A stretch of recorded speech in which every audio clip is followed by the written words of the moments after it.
तुम्हारे रवैये की तरह तुम्हारी पसंद भी जल्दी बदलती है अफसुन। तुमसे ही सीखा है आमिर साहब, तुमसे ही। अच्छा, वाकई तुमने मेरे रवैये में ऐसा कौन सा फर्क देखा, जरा बताओ मुझे।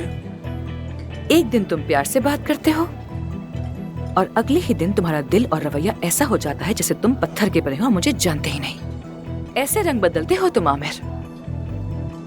अगर ऐसा ही है तो ऐसा ही सही। तुम्हारी पसंद और तुम्हारे रवैये को समझना तो नामुमकिन है, और तुम्हारे उसूलों को भी। बहुत कंफ्यूजन है। मसलन मैं समझ नहीं पाई कि तुम्हें कैसी लड़कियां पसंद है, यानी आखिर मेयार क्या है तुम्हारा। तुमने तो कहा था कि एक बार जिससे मिलते हो दोबारा उसको डेट नहीं करते, लेकिन एक लड़की को तो बार बार तुमसे मिलते हुए देख रही हूँ मैं। वैसे काफी समझदार हो तुम अफसुन साहिबा। अगर तुम दोनों को अकेले में बात करनी हो तो मैं चला जाता हूँ। नहीं अली,